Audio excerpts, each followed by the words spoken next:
ఇప్పుడు మీరు ఇటు మాలల వైపు ఉన్నారా మీరు ఎట్లా? నేను మాలల వైపు మాదిగల వైపు కాదు, మాదిగ ఉద్యమకారుణ్ణి. ఓకే, నేను మాదిగ జనాభా దామాష ప్రకారం జరగాలంటున్నా.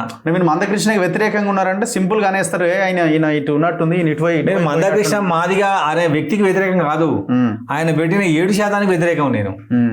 అది దాని తప్ప నేను వర్గీకరణ కృష్ణ మాదిగ అనే వ్యక్తి తన కోసం చేస్తుండు, మేము మాదిగల కోసం చేస్తున్నాం.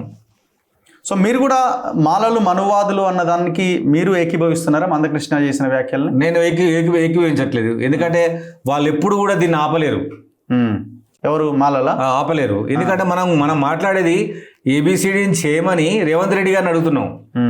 మనకు సుప్రీంకోర్టు తీర్పు ఇచ్చింది, ఇక్కడ వీళ్ళు ఎక్కడ ఉన్నారు?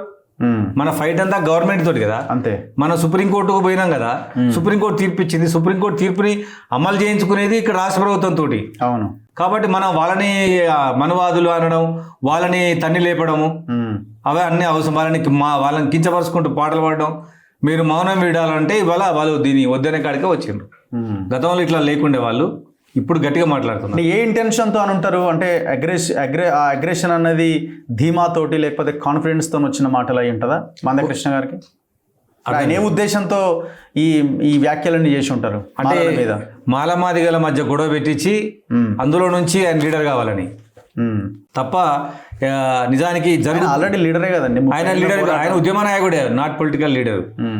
దీని తర్వాత ఆయన రాజకీయ నాయకుడిగా అవతారం ఎత్తాడు. ఎందుకు మొన్న చెప్పిండి ఈ కండువా మారదు, బ్లాక్ కండువా ఇంకా వేరే కండువా గొంతు మారుతుంది కదా ప్రతి సందర్భంలో. ఆయన వివేకు కండవలు మార్చిన అంటాడు కదా, ఆయన కండవ మార్చి నేను గొంతు మార్చిండు. ఎన్ని గొంతులు ఈయన ఎన్నిసార్లు వర్గీకరణ కోసం అన్ని పార్టీలకు మద్దతు తెలిపితే ఏ పార్టీ అయినా వర్గీకరణ చేసిందా? మరి సుప్రీంకోర్టు తీర్పు వచ్చింది.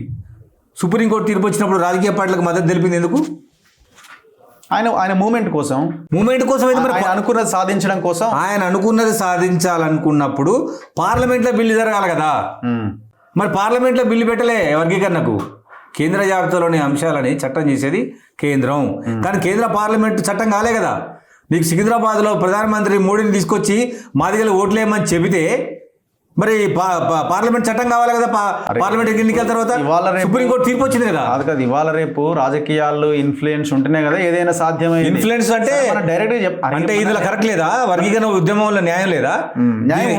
ధర్మం ఇది చట్టం కాదా? ఈ దీంట్లో ఈ డిమాండ్ లో న్యాయం లేదా? సుప్రీంకోర్టు చంద్రచూడు ఎట్లా ఇస్తాడు దీన్ని? న్యాయం ఉంది కాబట్టి, ధర్మం ఉంది కాబట్టి, చట్టం చేసుకునే అవకాశం ఉంది కాబట్టి ఇచ్చిండు.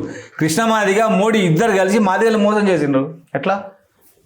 సికింద్రాబాద్ మీటింగ్ పెట్టి ఏం చెప్పిండ్రు? వర్గీకరణ చేస్తామని చెప్పారు, పార్లమెంట్లో బిల్లు పెడతామని చెప్పారు. ఇవాళ పార్లమెంట్లో బిల్లు పెట్టలే కదా. పెట్టకుండా ఈ పంచాయతీ అంతా చట్టం చేస్తే కేంద్రంలో ఏ పంచాయతీ. మోదీ మానవతావాది, మోదీ వల్లనే ఇది సాధ్యమైంది అంటున్నారు. ఎక్కడ ఆయన మోడీ సుప్రీంకోర్టు ప్రధాన న్యాయమూర్తి, అదైతే మరి అమిత్ షా జడ్జినా, వాళ్ళకేం సంబంధం? సుప్రీంకోర్టు తీర్పు. ఈ రాష్ట్రంలో ఉన్నటువంటి ఏ మాదిగ నాయకుడు కూడా సుప్రీంకోర్టులో కేసేయలేదు. ఇది పంజాబ్ దేవేంద్ర సింగ్ వర్సెస్ సుప్రీంకోర్టు తీర్పు ఇది. అవును, పంజాబ్ కేసు కదా. మరి వీళ్ళంతా ఎడివేరి నాయకులందరూ కూడా ఇవాళ కృష్ణ మాదిగ ఇంప్లీట్ అయ్యిండు. అదేవిధంగా రేవంత్ రెడ్డి గారు కూడా గవర్నమెంట్ వచ్చినాక ఇంప్లీట్ అయ్యారు. కానీ కేసుకు వచ్చింది ఎవరు? పంజాబ్ ప్రభుత్వంలో ఉన్నటువంటి వ్యక్తి కదా. సరే, మనం టెక్నికల్గా మాట్లాడుకుంటే మోడీ ఉన్నాడా, అమిత్ షా ఉన్నాడా, ఆయన జడ్జి అని మాట్లాడుకోవచ్చు. మనం కొంత బ్యాక్ ఎండ్కి వెళ్ళి రాజకీయాలు అంటే చేస్తూ మాట్లాడుకోవాలి. చాలా విషయాలలో వీళ్ళు బ్యాక్ ఎండ్ నుంచి వేరు సందర్భాలలో చట్టాలని ఇన్ఫ్లుయెన్స్ చేస్తారు. అయితే అన్ని ప్రతిదీ ఉంటుందా? మరి మీరు అనేది అదే, మాకు అయితేనేమో చేసిండ్రు, వాళ్ళకైతే చేయలేదు. ఎట్లనేమో ఉంటావు.